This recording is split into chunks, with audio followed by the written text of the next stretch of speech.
So guys, good morning. So kamatay na yung mga baboy dito sa amin dahil sa swine.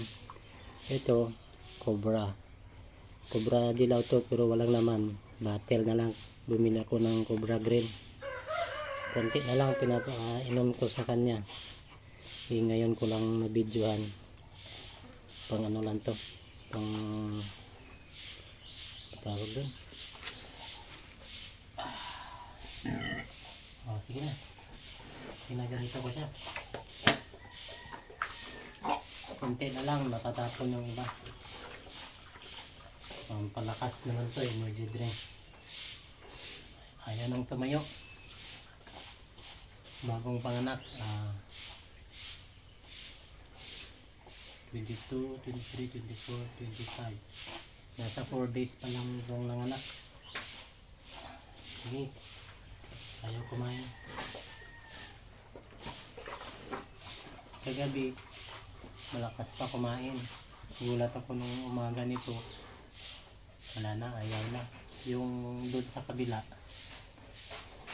nadali na ng swine. Isang inahin, 4 na biik na 3 months old na ba yan o 4 months. Tapos yung natira niya, bibinta niya na rin.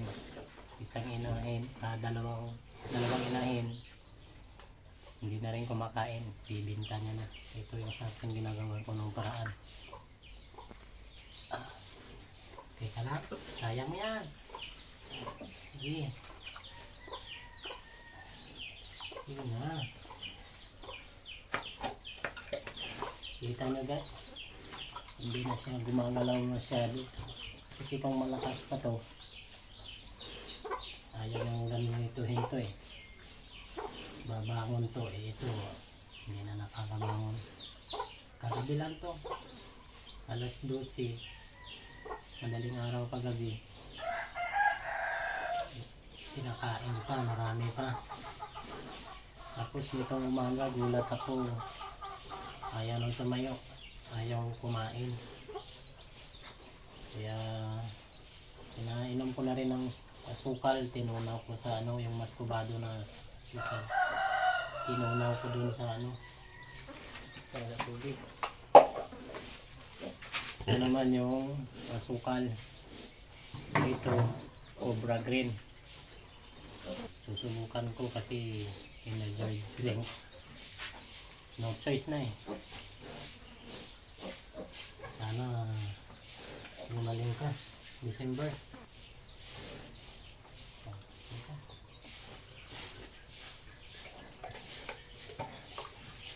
Konti-konti lang guys kasi nung una kong subo medyo dinadamihan ko, nakatapon din naman, sayang.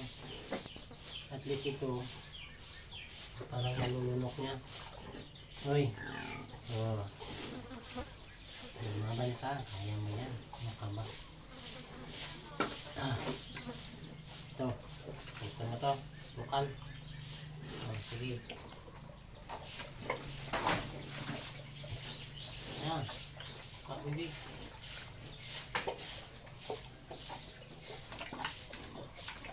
Ayan. Huwag mong iwan ng mga anak mo. 14 yung anak nito, 2 yung patay, hindi nabuo. Tapos yung 12 buhay.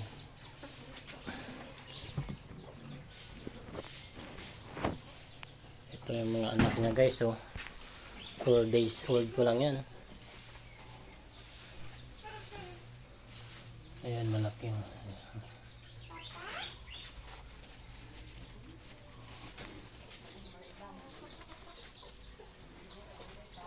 yan guys, sayang na sayang pag namatay. Malo na tong nanay, laki na ng gastos. Update ko kayo guys kung ano mangyayari.